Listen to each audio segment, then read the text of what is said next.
Real estate के क्षेत्र में आकृति ग्रुप ने एक अलग पहचान बनाई है और रियल एस्टेट के बाद अब आकृति ग्रुप ने भोपाल से लगभग 20 किलोमीटर दूर भोपाल इंदौर एक्सप्रेस हाईवे पर आकृति नेचर क्योर सेंटर स्थापित किया है, जहां पर लोग आते हैं और नेचुरोपैथी का इलाज करवाते हैं। इस पर ज़्यादा जानकारी के लिए हमारे साथ chief medical officer M.A. Ramamurthy ji हमारे साथ मौजूद है। रामामूर्ति जी, आपका स्वागत है। तो यहाँ पर सबसे पहले मैं जानना चाहूँगा कि नेचुरोपैथी क्या है? निसर्गोपचार एक ऐसी विशेष चिकित्सा पद्धति है, वो भारतीय तत्वशास्त्र के ऊपर आधारित है। जैसे अन्य चिकित्सा पद्धति जो लोगों को बहुत अच्छा मालूम है, एलोपैथी, वहाँ रोगियों का रोग लक्षण के हिसाब से चिकित्सा दिया जाता है। यहाँ रोग लक्षण से ज़्यादा रोगियों को पूरा मतलब इंटीग्रेशन हम कहते हैं, बॉडी और माइंड आदमी का एक इंसेपरेबल यूनिट होता है जी, उसको ध्यान में रखते हुए चिकित्सा देते हैं। यहाँ रोगी रोगग्रस्त हो जाता है जब अपने शरीर के अंदर जो अनचाहे वस्तुओं का एक्यूमुलेशन हो जाता है, उसको बाहर निकालने के लिए वेरियस प्रोसेसेस की ज़रूरत होता है। उस प्रोसेस का एक मिनिमम 10-15 दिन की ड्यूरेशन की ज़रूरत होता है। चिकित्सा के विधान जैसे hydrotherapy, mud therapy, steam bath, सोना इत्यादि चिकित्सा, आहार, वातावरण, इन सब चीज़ों का इस्तेमाल करते हुए शरीर से टॉक्सिन्स बाहर निकालने का काम लगातार चलते रहता है। जब ये ख़त्म हो जाता है तब आदमी रोग मुक्त हो जाता है। तो रामामूर्ति साहब, यहाँ पे बताइए कि जैसे आकृति नेचर क्योर सेंटर है, तो स्टे ड्यूरेशन क्या है, कितने दिनों तक? माना जाता है कि 2 से 3 दिन यहाँ पे लोग आके ठीक होके नेचुरोपैथी का पूरा इलाज करवा के चले जाते हैं। 2-3 दिन ये नेचुरोपैथी जी वही मैं यहाँ पे जानना चाहता हूँ कि स्टे ड्यूरेशन क्या है। एक आदमी अगर जो भी काम करना शुरू करता है वो कंटिन्यूसली एक 10 दिन के लिए करता है, उनके लिए एक हैबिट हो जाता है। तो इसीलिए कम से कम एक आदमी अपने चिकित्सा के लिए निसर्गोपचार केंद्र में 10 दिन रहना ज़रूरी होता है जी। ये 10 दिन मिनिमम ड्यूरेशन होता है, उसमें मैक्सिमम रिजल्ट नहीं मिलेगा, लेकिन एक आदत बन जाएगा। उस आदत एक प्रोसेस है, प्रोसेस अगर आगे कंटिन्यू करते रहेगा तो इसमें उनको आगे बेनिफिट मिलते रहेगा। रामामूर्ति साहब, यहाँ पे मैं जानना चाहूँगा, जैसे नेचर क्योर सेंटर या नेचुरोपैथी सेंटर हम बोलते हैं आकृति नेचर क्योर सेंटर को, तो क्या क्या यूनिकनेस है दूसरे नेचर क्योर सेंटर से, कैसे अलग है? एक तो ये सेंट्रल इंडिया में बहुत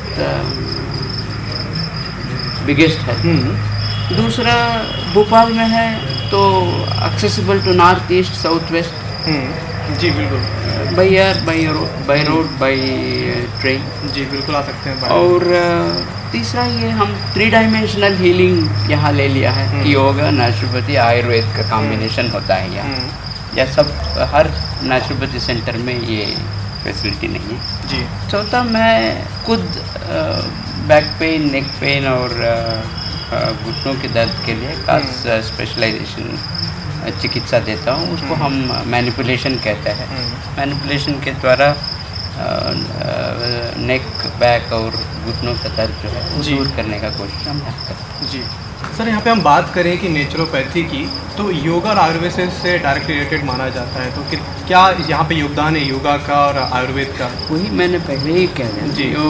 ये नेचुरोपैथी योग ऐसे दोनों एक साथ चलता है। योग के बिना नेचुरोपैथी अधूरे है, नेचुरोपैथी के बिना योग जी, वो तो एक अविभाज्य अंग हो गया है। हर कहीं भी आप नेचुरोपैथी सेंटर्स में जाएंगे तो योग तो इनवेरिबली उसके साथ इनकॉर्पोरेट किया गया तो है। इस सेंटर में भी योग। तीसरा, हम आयुर्वेद का भी यहाँ यूज़ करते हैं। तो ये नेचुरोपैथी, योग और आयुर्वेद के द्वारा जो हम चिकित्सा देते हैं, ये 3 डायमेंशनल हीलिंग है जी। 3 डायमेंशनल हीलिंग इसीलिए ज़रूरी है कि आजकल की जो बीमारियां जो लोगों को आता है वो वेस्ट एक्यूमुलेट शरीर के अंदर होने की वजह से होता है। उसको बाहर निकालने के लिए जो इंडियन सिस्टम्स है, आयुर्वेद हो, नेचुरोपैथी हो, बहुत ही सक्षम है जी। तो और माइंड बॉडी हीलिंग बहुत इंपॉर्टेंट एस्पेक्ट होता है। मेंटल लेवल पे चिकित्सा देने के लिए योग की ज़रूरत होता है, इसीलिए तीनों को मिश्रण करके हम यहाँ चिकित्सा देते हैं। ये इस सेंटर का एक यूनिकनेस है जी। बिल्कुल। दिनचर्या कैसी होती है यहाँ पे जो मरीज़ आते हैं सुबह से लेकर शाम तक, और क्या क्या दिनचर्या में क्या क्या शामिल है? जैसे मैंने बताया, जीवन शैली बहुत इम्पॉर्टेंट हिस्सा है चिकित्सा में। तो उस जीवन शैली को, एक जीवन शैली का एक सकारात्मक जीवन शैली का एक नमूना हम रोगियों के ऊपर यहाँ इंट्रोड्यूस करते हैं। वो 5:30 बजे जो शुरू होता है, तो वहाँ 5:30 बजे उठते हैं, अपना दैनंदिन क्रिया करके योगा में चले जाते हैं। वहाँ यौगिक क्रिया होता है, जल नीति, सूत्र नीति, लघु शंख प्रक्षालन, करारा करना, वमन क्रिया, भस्त्रिका, खालबाती, ये सब क्रिया ख़त्म करने के बाद उसे शौच अवयव का साफ करने का एक तरीका होता है। उसके बाद आसन प्राणायाम विधि के अंदर चले जाता है। यहाँ 10 मिनट के लिए हम लाफ्टर मेडिटेशन भी कराते हैं लोगों से।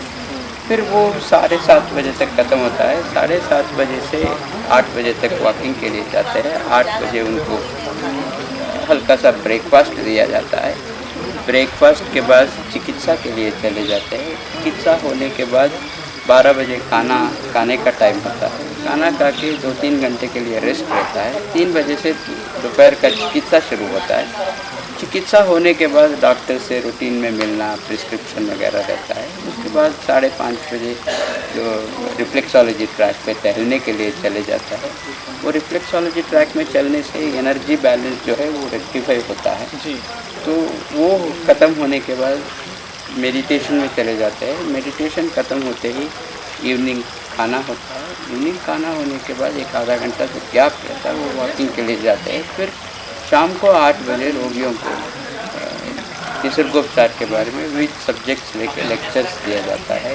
कभी एंटरटेनमेंट कार्यक्रम बीच में, 7 दिन में 1 दिन कुछ एंटरटेनमेंट कार्यक्रम और बाकी 6 दिन लेक्चर्स का सिलसिला चलता है। वहाँ हम रोगियों को निसर्गोपचार का पूर्ण माहिती देने का काम करते हैं।